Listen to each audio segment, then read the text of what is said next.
अच्छा, लोकेंद्र सिंह को सबसे ज़्यादा प्यार किस चीज़ से है? जाट आरक्षण से क्या सीखने को मिला और अभी जो किसान आंदोलन है उसमें क्या अंतर देखने को मिला?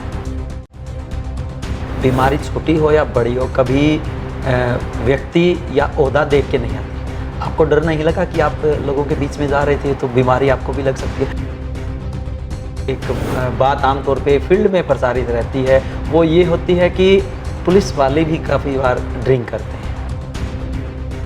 जो युवा बच्चे हैं, विशेष तौर से जो नशे में या गलत चीज़ों में पड़ जाते हैं, उनसे क्या कुछ कहना चाहेंगे आप? किस प्रकार की अपील विशेष तौर से हरियाणा के लोगों से करना चाहेंगे? जब कोरोना का काल चल रहा था तो जब सड़क पे निकलते थे हमें कोई नज़र नहीं आता था सिवाय पुलिस के, और पुलिस में भी खास बात ये थी कि जो छोटे लेवल के कर्मचारी थे वो बल्कि थोड़ा सा संकुचित रहते थे, डरे रहते थे, उनको थोड़ा सा भय होता था। लेकिन जो आला दर्जे के जो अधिकारी होते थे, डीएसपी कहें या एसएचओ कहें या विशेष तौर से एसपी कहें, तो वो सड़कों पर देखने को मिलते थे। दोस्तों नमस्कार, मैं हूं अजय लोहानू और आप देख रहे हैं बिंदास हरियाणा। बिंदास हरियाणा के खास कार्यक्रम शख्सियत में आज हमारे साथ मौजूद है 2014 बैच के आईपीएस अधिकारी लोकेंद्र सिंह। लोकेंद्र जी, स्वागत है आपका। धन्यवाद।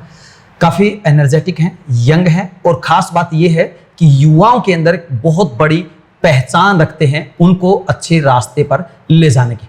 लोकेंद्र जी, शुरुआत करते हैं कार्यक्रम में, जिस प्रकार से हमारे कार्यक्रम का नाम भी है शख्सियत। आपने इसी लाइन को क्यों चुना? जैसा कि बचपन से थोड़ा मेरा रूरल बैकग्राउंड रहा है, तो गांव में तो एक इच्छा रहती है कि जो सोशल सर्विस की जाए, तो सिविल सर्विसेज एक अच्छा एक स्टेपिंग स्टोन है जिसके जरिए हम समाज की सेवा भी कर सकते हैं और साथ ही साथ एक as a job, as a career भी उसको चुन सकते हैं जी। तो शुरू से एक ये सपना था कि सिविल सर्विसेज को चुने, तो इसीलिए फिर इस फील्ड में आए। आपने गांव की बात की है सर, इसका मतलब आपकी पढ़ाई गांव से शुरू हुई? हाँ, शुरू गांव से हुई थी, फिर बाद में सिटी में गए, मतलब कई जगह फादर गवर्नमेंट जॉब में थे, तो कई जगह घूम घूम कर काफ़ी जगह से पढ़ाई। जन्म कहाँ पे? जन्म मेरा आगरा का है, यूपी। आगरा का? गांव के अंदर? गांव में। इसका मतलब गांव के जब लोग आपसे मिलने के लिए आते हैं, उनकी समस्याएं लेके आते हैं, तो यही वजह है कि आप उनकी बातों को ज़्यादा ध्यान से सुनते हैं। हाँ, क्योंकि सारी चीज़ें हमने गांव में एक्सपीरियंस की हैं, गांव में जाते रहे हैं, जब बाहर भी पढ़ते थे, और गांव से पूरा टच है। अभी भी हमारे चाचा ताऊ सारी जो फैमिली है गांव में रहती है, तो पूरा गांव में जो कठिनाइयाँ जो लोगों को आती हैं, जो अभी उनकी शिक्षा का स्तर है, जो उनकी परेशानियां हैं, उन सबको हम भली भांति समझते हैं, तो उससे काफ़ी हेल्प मिलती है। जब ग्रामीण पृष्ठभूमि के लोग आते हैं तो उससे काफ़ी एक सहयोग मिलता है, उनसे एक संवाद स्थापित करने में। जी लोकेंद्र जी, अगर हम पुलिस प्रशासन की बात करें, एज ए पुलिस अधीक्षक की बात करें, एसपी की बात करें, बहुत सारी जिम्मेवारियां होती हैं, तो कैसे पार पाते हैं उनसे आप? नहीं, सारी चीज़ें देखिए, टाइम मैनेजमेंट है, तो सारी चीज़ें अगर ऑर्गेनाइज्ड वे में हम करते हैं तो सारी चीज़ें कर पाते हैं। और चूँकि पुलिस में थोड़ा इमरजेंसी एक रहता है कि कभी भी कोई भी चीज़ आ जाती है, तो उसके हिसाब से भी हमारी ट्रेनिंग भी इस प्रकार से होती है कि मेंटली प्रिपेयर हैं कभी भी कहीं भी जाने के लिए, कोई भी एक्शन लेने के लिए, और अपने एक पर्टिकुलर रूटीन भी रखते हैं ताकि जो कंप्लेनेंट्स हैं उनको भी सुन सकें, साथ ही साथ जो कोई इवेंचुअलिटी आ गई वहाँ पर भी जा सके, और सारे जो कार्य हैं उनको अच्छी तरीके से डिवाइड करके टाइम देके उसको अच्छी तरीके से हम निपटा सकते हैं। लोकेंद्र जी, वैसे तो तमाम जो महकमे होते हैं उनमें जिम्मेवारी होती है, उनका समय होता है 9 बजे से 5 बजे तक या 10 से 5 का टाइम होता है, लेकिन आपकी नौकरी ऐसी है कोई टाइम नहीं होता, उसके बावजूद रूटीन को कैसे मैनेज कर पाते हैं? सुबह उठना है, बच्चों का ख्याल रखना है, घर में है, वो तमाम चीज़ें कैसे एडजस्ट करते हैं? वो थोड़ा सा उसमें मैंने बताया थोड़ी सी डिफ़िकल्टी होती है, बट ट्रेनिंग हमारी इस प्रकार से होती है, तो हमारे मन में है कि ये हमें करना है तो करना है। उस टाइम पे फिर हम ये नहीं सोचते कि ये खाने का टाइम है या सोने का टाइम है, और जब हमारा ऑफिस ड्यूटी है तो ऑफिस भी जाना ही जाना है, चाहे भले रात में हमने चेकिंग की हो।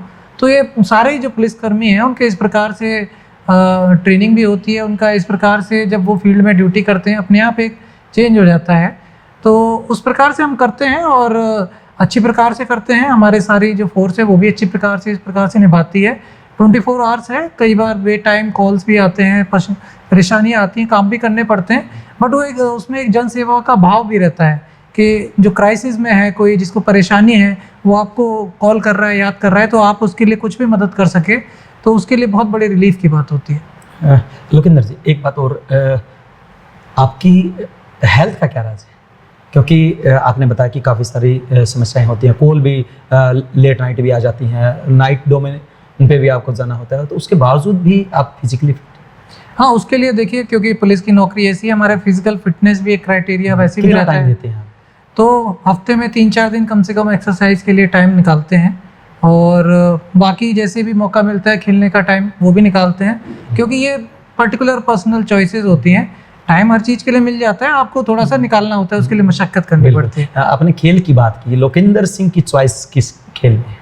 मैं तो सारे खेल खेल लेता हूँ, बाकी badminton, table tennis, lawn tennis, ये इस प्रकार के गेम्स ज़्यादा पसंद है मुझे, तो उनसे एक्सरसाइज भी अच्छी होती है, तो जब भी मौका मिलता है तो खेलने निकल पड़ते हैं। लोकेंद्र जी, आपने पढ़ाई भी काफ़ी की है, मैं अभी ट्विटर पे आपके बारे में पढ़ रहा था, वो पूरी प्रोफाइल आपको देख रहा था। एक बार दर्शकों को ज़रूर बताइए, आपने कहाँ तक पढ़ाई की है, क्या क्या आपने पुलिस के अलावा किया है? मेरी पढ़ाई जो 10th 12th है मेरा झांसी से हुआ था, और उसके बाद IIT कानपुर से मैंने बीटेक और एमटेक किया है। जी। तो वहाँ पे कई सारे साइंटिफिक प्रोजेक्ट्स भी किए हैं, यंग साइंटिस्ट अवार्ड वगैरह भी मिला था, उसमें वो सिल्वर मेडलिस्ट भी था मैं सिविल इंजीनियरिंग में, IIT कानपुर में टॉपर था। और उसके बाद फिर हम सिविल सर्विस की तैयारी में आ गए। तो पहले प्रयास में IRS इनकम टैक्स में थे, दूसरे प्रयास में फिर IPS में यहाँ पे आ गए। बिल्कुल। सभी दर्शकों को हम बताना चाहेंगे, बिंदास हरियाणा खुद नसीब है, एक ऐसे IPS अधिकारी का इंटरव्यू लेने का हमें मौका मिला है जो कि यंग साइंटिस्ट भी हैं। लेकिन सर दोनों चीज़ें उल्टी हो गई, यह एक तरफ यंग साइंटिस्ट और दूसरी तरफ पुलिस की नौकरी। हाँ नहीं, देखिए वो सिविल सर्विस अलग डोमेन हो जाता है, बट जैसे हम जब इंजीनियरिंग कर रहे थे तो उसमें एक्सेल करते थे, मतलब मेरा ये था कि जो भी काम करो उसको बढ़िया तरीके से करो। तो वहाँ पर भी अच्छा हमारा एप्टीट्यूड था, तो एक साइंटिफिक थिंकिंग, एक टेक्नोलॉजिकल माइंड उसकी IIT की डिग्री के बाद हो जाता है, तो उसको भी यहाँ पर भी अप्लाई करने की कोशिश करते हैं पुलिसिंग में, कि साइंटिफिक तरीके से पुलिसिंग की जाए और उसमें सुधार किया जाए। आपने लॉ भी की? नहीं, लॉ हमारे जो पढ़ाई होती है उसमें हम पढ़ते हैं, तो उसमें सारे कोर्सेज हमारे होते हैं हैदराबाद में जो ट्रेनिंग होती है, और उसके अलावा उसमें जो हमारे रेगुलर बीच बीच में ट्रेनिंग्स होती हैं वो भी, उसमें हम काफ़ी सारी पढ़ाई होती रहती है। लोकेंद्र जी, अगर हम बात करें 2014 से लेकर 2021 तक के सफ़र की, तो सबसे खास लम्हा आपको कौन सा लगा है जहाँ पे आपको ये लगा हो कि आज मैंने बहुत अच्छा किया है? मतलब आमतौर पे आप अच्छा ही करते हैं, क्योंकि जब कभी भी मीडिया में कोई भी बात आती है तो हमेशा आपकी तारीफ होती है, लेकिन कोई खास लम्हा जो आप सबसे ज़्यादा याद करते हैं? नहीं देखिए, क्योंकि रेगुलर पुलिस का काम ऐसा है कि बहुत सारे अच्छी चीज़ें होती हैं, लोगों की समाज की सेवा होती है। तो जैसे कि मैं पहले ASP जींद था, तो वहाँ पर उस टाइम पे एजिटेशन चल रहा था, जाट एजिटेशन, तो हम डेली वहाँ पर जाते थे, वहाँ पे बैठते थे, उनके साथ संवाद भी स्थापित करते थे। उसमें काफ़ी टकराव की स्थिति भी आई, उसमें हमने लेकिन काफ़ी अच्छे से संभाला, SP साहब ने, मैंने और सिविल प्रशासन ने। तो एक अच्छा लर्निंग एक्सपीरियंस था काफ़ी शुरुआत में ही। और उसके बाद जैसे बहादुरगढ़ भी रहे, तो वहाँ पे थोड़ा क्राइम एरिया, कई बार घटनाएं हो जाती थी, तो बच्चों की गुमशुदगी हो गई, उसमें भी कई बार हमने काफ़ी जल्दी उनको ट्रेस कर लिया। तो काफ़ी सारी अचीवमेंट भी रही हैं और काफ़ी सारी चीज़ें सीखने को मिली हैं। फरीदाबाद में हमने थोड़ा अर्बन पुलिसिंग का भी उसमें फ्लेवर देखा, और वहाँ पर भी एज ए DCP क्राइम भी, DCP ट्रैफिक भी, DCP सेंट्रल, सारी जो पद थे वहाँ पर मैंने एक साथ संभाले थे। तो काफ़ी अच्छा एक्सपोजर जो NCR में काम करने का रहा। वहाँ पर हमने साइबर क्राइम पे काफ़ी काम किया। उसके बाद झांसी में भी हमने काफ़ी साइबर क्राइम पे भी काम किया। राम मेहर जो केस हुआ था, जैसे कि आपको पता है, तो काफ़ी पॉलिटिकली वो था, तो उसको हमने काफ़ी जल्दी ट्रेस कर लिया, तो वो भी एक हमारे लिए बड़ी अच्छी अचीवमेंट रही थी। बिल्कुल। और उसके बाद कैथल में भी आगे जो भी है पूरी कोशिश कर रहे हैं। मतलब अभी तक आपको 5 स्टेशन मिले हैं, और इन 6 सालों में आपकी जो उपलब्धियां हैं वो केवल पुलिस में, केवल क्राइम के ही नहीं, बल्कि साइबर में, या जो तमाम जो अलग अलग फील्ड हैं इसके अंदर, सभी में कुछ ना कुछ हमने अच्छा करने की कोशिश की है। लोकेंद्र जी, एक बात और, अगर हम बात करें युवाओं की, तो आजकल युवा काफ़ी नशे की लत में संलिप्त होते जा रहे हैं, तो उनके लिए क्या कहना चाहिए? देखिए, युवा में एक एनर्जी होती है, उनको एनर्जी चैनलाइज करने की बहुत ज़रूरत है। उनकी एनर्जी को पेरेंट्स हैं, जो गार्जियंस हैं, और जो युवा हैं खुद भी, उनको, क्योंकि उनको कुछ करने को मिलना चाहिए। अगर उनको वो नहीं मिलता तो नेगेटिव चीज़ों की तरफ वो चले जाते हैं जी। और फिर वो जो एनर्जी है उनकी नेगेटिव साइड चैनलाइज हो जाती है। तो बहुत ज़रूरत है कि उसको पॉजिटिव साइड उसको कैसे चैनलाइज किया जाए, उनको एक बेहतर अवसर प्राप्त उनको दिए जाए, रोजगार के लिए भी, पढ़ाई के लिए भी और समाज में कुछ करने के लिए भी। तो और काफ़ी सारा जैसा कि आपने कहा नशे का है, जी। तो जैसे कैथल में भी गुलाची का एरिया, काफ़ी एरिया में नशे की हमारे यहाँ समस्या है। जी। तो उसको सुधारने के लिए हमें हर फ्रंट पे काम करना पड़ेगा। एक तो जो पुलिसिंग वाला काम है जो हम करते हैं जी। कि भाई हमने जो सप्लायर है उसको पकड़ लिया, बिल्कुल। तो वो तो सप्लाई साइड हो गई। और जो डिमांड साइड है उसको ख़त्म करने के लिए उनको पहले तो जागरूकता ऐसी होनी चाहिए, उनकी शिक्षा होनी चाहिए, बिल्कुल। समाज से एक प्रेशर होना चाहिए, फैमिली से एक प्रेशर होना चाहिए। साथ ही साथ उनको ये बताया जाना चाहिए कितना घातक है, आप अपनी पढ़ाई पे फोकस करो, उनको रोज़गार मिले, उनको कोई ऐसे एवेन्यूज़ मिले जिससे कि वो अपना कोई बिजनेस कर सकें या कोई पैसा कमा सकें, ताकि वो गलत चीज़ों की तरफ ना जाए। उसके साथ साथ जो हमारी सामाजिक संस्थाएं हैं उनके साथ कोऑर्डिनेशन करके, जैसे नशा मुक्ति केंद्र हमारे चलते हैं, अगर कोई उसमें गलत राह में चला गया है जी। तो समाज को और प्रशासन को और परिवार को मिलके उसको मतलब एक रास्ता दिलाए कि नहीं आप यहाँ पे जाइए, उसको मोटिवेट करें बिल्कुल। और उससे फिर वो बाहर निकल सके। बिल्कुल। तो ये एक तरफा कार्य नहीं है, मतलब इसमें आप एक युवा होने के नाते, पुलिस में अधिकारी होने के नाते एक आइडियल के रूप में भी काम कर रहे हैं कि जिससे कि वो नशे से दूर रहे। लेकिन लोकेंद्र जी, एक बात आमतौर पे फील्ड में प्रसारित रहती है, वो ये होती है कि पुलिस वाले भी काफ़ी बार ड्रिंक करते हैं, आपने भी किए? नहीं, देखिए मैं अपने स्वास्थ्य का बड़ा ध्यान रखता हूँ और मेरी ये आदतें शुरू से ही नहीं रही, तो मैं तो इन चीज़ों से दूर रहता हूँ और बाकी लोगों से भी मैं अपील करता हूँ, इनसे कोई फ़ायदा तो होता नहीं है। जो हरियाणा की कल्चर है और जो हमारे वेस्ट यूपी में है, दूध दही घी उस चीज़ की है, बिल्कुल। तो हम तो वो खाते हैं, ज़रूरत ही नहीं है। पता नहीं लोगों को क्या ज़रूरत पड़ती है उसकी पीने की, ज़रूरत ही नहीं है। वो लोग जो, और एक्चुअली जो साइकोसोशियोलॉजिकल जो स्टडीज़ हैं उसमें भी ये बताया, जो इंसान प्रोडक्टिव काम कर रहा है, जो मेंटली सेटिस्फाइड है, उसको नशे की कोई ज़रूरत नहीं है। तो आप अपनी एनर्जी, वही जो मैंने कहा ना, एनर्जी आप पॉजिटिव वे में चैनलाइज करोगे, आपको ऐसी कोई चीज़ की ज़रूरत ही नहीं रहेगी, ना आप डिप्रेस रहोगे, ना आपको लगेगा कि मेरे साथ ये दुखी हो गया, ये हो गया। और दूसरा जो हमारा वेस्टर्न कल्चर को जो इमिटेट करते हैं, तो उसकी भी कोई ज़रूरत नहीं है। अगर आप अपनी इंडियन शैली, जो इंडियन भारतीय सभ्यता है, उसके अनुसार चलें तो हमारा खान पान काफ़ी बेहतर है, उसको अपनाएंगे, उसके साथ ही रहेंगे तो स्वास्थ्य भी ठीक रहेगा, मानसिक संतुलन भी बना रहेगा। जी लोकेंद्र जी, आपने छोटी सी उम्र में बहुत बड़े जो आंदोलन हरियाणा के अभी तक के हुए हैं, वो दोनों आंदोलन आप देख गए हैं। जाट आंदोलन की अगर हम बात करें और अभी किसान आंदोलन की हम बात करें, दोनों आंदोलन आपने बड़ी बारीकी से देखे हैं और अभी भी एक आंदोलन तो देख रहे हैं। और वहीं अगर हम कोरोना काल की बात करें तो जो पूरी महामारी आई है, पिछले जितने भी साल हुए हैं उन सालों में सबसे बड़ी समस्या आई है, तो इन दोनों समस्याओं से कैसे पार पाया आपने? जाट आरक्षण से क्या सीखने को मिला और अभी जो किसान आंदोलन है उसमें क्या अंतर देखने को मिला? देखिए, वो सारे पॉलिटिकल उनके वो रहते हैं कि जो भी उनकी डिमांड्स हैं, बट फ्रॉम पुलिसिंग एंगल हमारे लिए ये होता है कि उनके साथ एक रेगुलर कन्वर्सेशन होती रहे, उनके साथ संवाद होता रहे, ताकि लॉ एंड ऑर्डर सिचुएशन ना बिगड़े। और कल को कोई ऐसी बात आती है तो हम उनको बता सके कि आप अपनी जो भी डिमांड्स हैं जायज़ तरीके से आप शांतिपूर्वक प्रदर्शन करके आप अपनी सरकार के सामने रखिए, और उसमें कोई बुराई नहीं है, सबको प्रदर्शन करने का हक है। तो हमने यही सीखा कि रेगुलर कन्वर्सेशन से, उनके साथ संवाद रखने से गांव में भाईचारा बना रहे। पुलिस की जो टीम है, पुलिस का अगर अच्छा कार्य है, लोकल एसएचओ का अच्छा तालमेल है, डीएसपी का, एसपी का, जो गाँव के जो मौजूद व्यक्ति हैं, तो उससे काफ़ी प्रभाव पड़ता है। लॉ एंड ऑर्डर सिचुएशन हम अवॉइड कर सकते हैं, अगर होती भी तो बहुत आसानी से उससे हम निपट सकते हैं।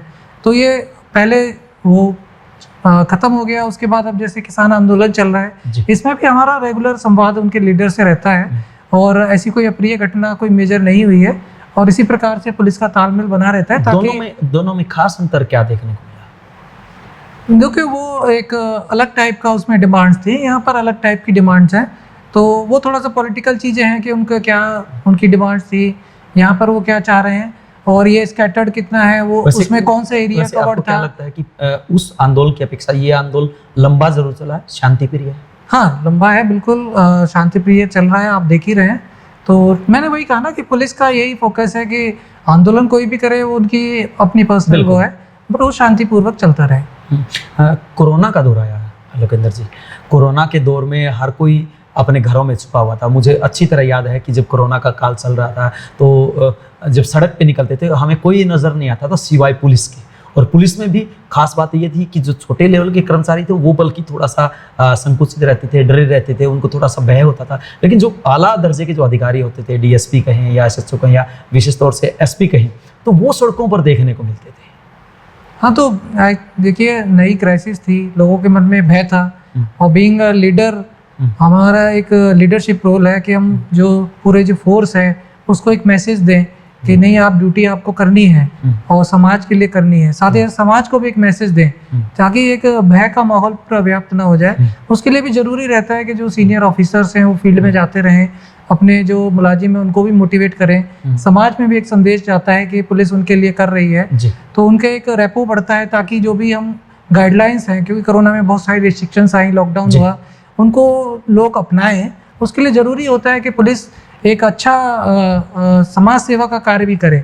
तो पुलिस ने काफ़ी अच्छा समाज सेवा का भी कार्य किया, लॉकडाउन भी इम्प्लीमेंट किया, लोगों की मदद भी करी, खाने की मदद हो, चाहे मजदूरों के जो पलायन वाली बात है उसमें जो मदद हो, पुलिस ने बहुत अच्छा कार्य किया है। और इससे बहुत कुछ हमें भी सीखने को मिला क्राइसिस, क्योंकि ऐसी क्राइसिस पहली बार आई है हमारे जीवन में भी, तो काफ़ी कुछ सीखने को मिला और लोगों ने भी काफ़ी उसमें सहयोग किया। लोकेंद्र जी, बीमारी छोटी हो या बड़ी हो, कभी व्यक्ति या ओहदा देख के नहीं आती। आपको डर नहीं लगा कि आप लोगों के बीच में जा रहे थे तो बीमारी आपको भी लग सकती है, और वो भी ऐसी भयंकर? नहीं, देखिए, क्योंकि नॉलेज होना काफ़ी ज़रूरी है। जब हमें पता है कि बीमारी है, ऐसे फैलती है, उसके प्रिकॉशन के ये तरीके हैं, अगर हम प्रिकॉशन लेंगे, सारे एहतियात बरतेंगे, तो उसमें बहुत कम चांस होता है कि आपको बीमारी लगे। दूसरा, हमारी सेंस ऑफ ड्यूटी है, चाहे बीमारी हो ना हो, हमें ड्यूटी करनी है। तो मैंने बताया जैसे कि आपको शुरुआत में, हमारे पास इफ एंड बट का क्वेश्चन नहीं होता है। डर तो लगता था? नहीं, डर की कोई बात नहीं थी, क्योंकि उससे पहले, इंडिया में आने से पहले काफ़ी देशों में ये हो चुकी थी, तो वहाँ की काफ़ी सारी स्टडी ऑलरेडी आ चुकी थी। प्रिकॉशन जरूरी था। देखिए, डरना उतना होता है कि आपको प्रिकॉशन लेना जरूरी है। आप गाइडलाइन फॉलो करें, सारी चीज़ें फॉलो करें, कोई उसमें दिक्कत नहीं है। अब आप गाइडलाइन फॉलो नहीं करोगे तो फिर डरना जरूरी है। जी, बिल्कुल डरना जरूरी है। एक बात और लोकेंद्र जी, अगर हम बात करें साइबर क्राइम की, आजकल साइबर क्राइम बहुत ज़्यादा बढ़ता जा रहा है, उससे जनता कैसे निपटे? हाँ, तो उसमें देखिए, क्योंकि साइबर क्राइम ऐसा होता है कि जो हमारे जो क्रिमिनल्स हैं वो दूर बैठकर लोगों को ठगते हैं, तो उसमें लोकल पुलिस को दूर जाना, रेड करना, उनको आइडेंटिफाई करना और पकड़ना थोड़ा मुश्किल होता है। और वो भी ऐसे एरिया से जहाँ पर पुलिस इतनी आसानी से रेड वगैरह नहीं कर सकती है। झारखंड हो गया सेंटर, भरतपुर हो गया, मथुरा हो गया, कहीं अलवर हो गया, तो ये सारे सेंटर्स हैं। तो और उसमें टेक्निकल है, थोड़ा सा टाइम भी लगता है। हमारी जो फोर्स है उसको नॉलेज भी उतनी अभी नहीं है, वो धीरे धीरे उनकी ट्रेनिंग होती है, वो सीखते रहते हैं। बट फिर भी पुलिस ने काफ़ी अच्छा काम किया है, कई गैंग्स पकड़े हैं। लेकिन जनता कैसे बचे? जनता के लिए तो देखिए सिंपल सी बातें हैं, किसी भी अनजान व्यक्ति से कोई भी कॉल आती है, कोई भी लालच आता है, उसमें नहीं फंसना है। मतलब आपको बैंक से कॉल आ गया, बैंक कर्मी बन के कि आपको लोन दिलवा रहे हैं या आपको ये इंटरेस्ट आ रहा है या कुछ भी आ रहा है, अपनी कोई भी निजी जानकारी, OTP, ATM, अपना पासवर्ड, ये किसी से भी शेयर नहीं करना है कभी भी। बेसिक सा है कि किसी से भी शेयर नहीं करना है। और सामने वाले व्यक्ति को ये मान के चले, जो कॉल आ रहा है, जो कह रहा है, वो जरूरी नहीं है कि वो वही व्यक्ति है। वो क्लेम कर सकता है मैं इंश्योरेंस एजेंट हूँ, वो क्लेम कर सकता है मैं बैंक कर्मी हूँ, वो क्लेम कर सकता है कि मैं आपका पड़ोसी हूँ, क्राइसिस में हूँ, मुझे इतने पैसे ट्रांसफर कर दो। वो कोई भी क्लेम कर सकता है। बट आपको ये सोच के चलना है, सचेत होकर रहना है कि ये व्यक्ति आपको ठगने के लिए कॉल कर सकता है। कोई भी निजी जानकारी ना दें, इसका आप ध्यान रखेंगे तो उसमें कभी भी आपके साथ ये घटना नहीं होगी। हरियाणा सरकार बेटी बचाओ बेटी पढ़ाओ की बात करें, निश्चित रूप से बेटियों को मान सम्मान मिलना भी चाहिए। और जो 100 नंबर था, अभी वो 100 नंबर भी बंद कर दिया गया, तो उसके लिए अब जनता कहाँ संपर्क करे? नहीं, 100 नंबर बंद नहीं हुआ है, 100 नंबर चल रहा है। उसके साथ साथ जो डायल 112 है, जो हमारी जो नई स्कीम आ रही है, उसके मुताबिक उसके ट्रायल्स चल रहे हैं। तो 112 में अब जैसे कि ट्रांसफर होना है, आपको पता ही है, जो नई गाड़ियाँ हैं। जी बिल्कुल। तो क्या रहेगा उसमें? उसमें जो सेंट्रलाइज सिस्टम है हमारा, कि जो भी हमारी इमरजेंसी की कॉल्स हैं वो पंचकुला जो हमारा कंट्रोल रूम है वहाँ पर लैंड करेंगी। वहाँ से जो हमारी नई टेक्नोलॉजिकली अपग्रेडेड जो इनोवास दी गई हैं, उसके जो टर्मिनल, जो डिस्प्ले टर्मिनल है, उस पर वहाँ पर सीधा इन्फॉर्मेशन आएगी, उनको मैसेज आएगा और वो गाड़ी वो उनके जो मैप्स हमने डिसाइड कर लिए हैं रूट्स, जी। वो 10-15 मिनट में मिनिमम टाइम पे वो फर्स्ट रिस्पॉन्डर का काम करेगी। तो उसके जो सरकार की जो मंशा है वो ये है कि जो पुलिस रिस्पॉन्स टाइम है वो एकदम क्विक हो, ठीक हो। और उसका एक डॉक्यूमेंटेशन रहे, पता रहे कि हाँ सेंट्रलाइज्ड एक डॉक्यूमेंट रहेगा कि भाई यहाँ से मैसेज गया, आपने कितनी देर में आप पहुँचे, और उस पर क्या एक्शन हुआ उसकी भी मॉनिटरिंग हो।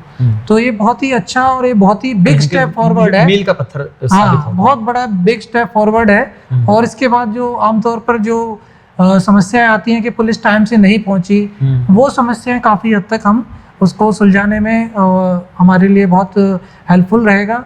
पुलिस रिस्पांस की तरह बहुत अच्छा उसमें हो जाएगा, चाहे एक्सीडेंट का केस हो, चाहे कोई महिला विरुद्ध अपराध का केस हो, चाहे रूरल स्ट्रेस कोई भी हो, तो वो पुलिस की जो ERV है हमारी जो इमरजेंसी रिस्पांस व्हीकल है, वो तुरंत मौके पर पहुंच जाएगी और फर्स्ट रिस्पॉन्डर का काम करेगी। तो इसके लिए तैयारियां चल रही हैं और उसको जल्दी लॉन्च किया जाएगा। लॉन्च किया जाएगा। लोकेंद्र जी, अगर हम अभी जैसे कि आपने बताया कि काफ़ी सारा अनुभव आपका रहा है, तो ऐसे में आप मनोरंजन भी करते हैं? मनोरंजन तो देखिए बहुत ज़रूरी है, क्योंकि मनोरंजन नहीं होगा तो आपका माइंड फ्रेश नहीं होगा। माइंड फ्रेश नहीं होगा तो आप अच्छी जो ऊर्जा से, नई ऊर्जा से आप डेली काम नहीं कर सकते। तो वर्क के साथ साथ पर्सनल लाइफ बैलेंस भी बहुत ज़रूरी है। गाने सुनते हैं? सारी चीज़ें करते हैं। देखिए एज ऑफिसर हम भी आम व्यक्ति ही हैं, तो जो आम व्यक्ति को पसंद होता है गाने भी सुनना, मूवी भी देखना, खेलना भी, घूमना भी। गाने हिंदी पसंद है या पंजाबी या फिर हरियाणवी? हिंदी, इंग्लिश सारे सारे पसंद हाँ। है। अच्छा, लोकेंद्र सिंह को सबसे ज़्यादा प्यार किस चीज़ से है? अभी तो अपनी ड्यूटी से ही है, सर्विस से ही है, कि क्योंकि एक बहुत बड़ा प्लेटफॉर्म है जनता की सेवा करने का। तो अभी तो मैं कहूँगा क्योंकि निस्वार्थ भाव से जितनी हम सेवा कर सकें, तो वही सबसे बड़ा हमारा जीवन का लक्ष्य रहेगा आगे भी। लोकेंद्र जी, वैसे पर्सनल बातें पूछनी नहीं चाहिए, कभी मैम नहीं कहते कि आप भाग दौड़ इतनी करते रहते हैं, 24 घंटे घूमते रहते हैं, आप हमारे लिए टाइम निकालिए? नहीं, देखिए टाइम निकालते भी हैं। दूसरा उनको भी पता है कि पुलिस जॉब कैसी है, तो घर वाले भी समझते हैं जो परेशानियां हैं, छुट्टी की कभी दिक्कत रहती है, हर टाइम हम लोग नहीं छोड़ के जा सकते कहीं भी, जो आम सर्विस में होता है हमारे लिए एप्लीकेबल नहीं है। तो उनको पहले से पता है, बट उसका एक, क्योंकि पता है ना, ड्यूटी बहुत बड़ी समाज सेवा का एक ऑप्शन है। जो लोग तकलीफ में हैं, दुख में हैं, तो जैसे दो सबसे जो फर्स्ट रिस्पॉन्डर जो मैं मानता हूँ कि डॉक्टर होता है, जैसे तकलीफ में जाता है, ऐसे पुलिस वाले के पास आता है। तो अगर पुलिस वाला उसकी थोड़ी भी अगर मदद कर देता है तो बड़ा उसको सेंस ऑफ रिलीफ होता है। तो हमें ये भूमिका दी हुई है। लेकिन लोकेंद्र जी, ऐसे कहा जाता है कि कितना ही बड़ा थानेदार हो, लेकिन घर में जाते ही मैडम थानेदार बन जाती है। ये तो देखिए पर्सनल ऑब्जर्वेशन सबकी अलग अलग होती है। चलो सर, अंतिम बात है, जो युवा बच्चे हैं, विशेष तौर से जो नशे में या गलत चीज़ों में पड़ जाते हैं, उनसे क्या कुछ कहना चाहेंगे आप? किस प्रकार की अपील विशेष तौर से हरियाणा के लोगों से करना चाहेंगे? मैं यही कहना चाहूँगा कि अगर आपको कोई, पहले तो जो वेस्टर्न कल्चर या किसी के बहकावे में या किसी दोस्तों के सर्कल के उसके पीयर प्रेशर में आके कोई भी गलत काम शुरू ना करें। वो शुरुआत में दिखता है कि हम कूल बनने के लिए, उस ग्रुप का हिस्सा बनने के लिए हम कर रहे हैं, बट वो बाद में आपके लिए बहुत नुकसानदेह साबित हो सकता है। दूसरा, आप अपनी जो ऊर्जा है, जो आपके अंदर की जो इच्छाएं हैं, जो गोल आप जीवन में पाना चाहते हैं, उस पर अपना फोकस रखें। किसी को मान लीजिए बिजनेस करना है, किसी को डॉक्टर बनना है, किसी को इंजीनियर बनना है, या किसी को सिविल सर्वेंट बनना है, अपना जो लक्ष्य है उस पर अपना फोकस रखें, उसके लिए अपना प्रयास करते रहें। घर वाले भी उनको मोटिवेट करें, जो समाज है वो भी करे। और कोई अगर उस रास्ते से भटकता है तो उसके लिए जो रेमेडियल एक्शन है, अगर कोई भटक भी जाता है तो उसके लिए भी कोई शर्माने वाली बात नहीं है। अब गलती इंसान ही करता है, उसको सुधारें, फिर से जीवन में आगे बढ़े। जी बिल्कुल, फिर से जीवन में आगे बढ़े। बिंदास हरियाणा के खास कार्यक्रम शख्सियत में आज हमारे साथ मौजूद थे 2014 बैच के IPS अधिकारी लोकेंद्र सिंह, जिन्होंने लोगों से अपील भी की है और अपने जीवन के अनुभवों को हमारे साथ साझा भी किया है। इनका कहना है कि अगर आप मेहनत के दम पर आगे बढ़ना चाहते हैं, ऊंचाइयों को छूना चाहते हैं, तो ऐसी कोई बाधा नहीं जो आपको कामयाबी हासिल करने से रोक सके। बने रहिए बिंदास हरियाणा के साथ। एक और अधिकारी से जल्द आपको रूबरू करवाएंगे और उन्हीं की जुबानी आपको सुनवाएंगे कि आखिरकार वो शख्सियत कैसे बने।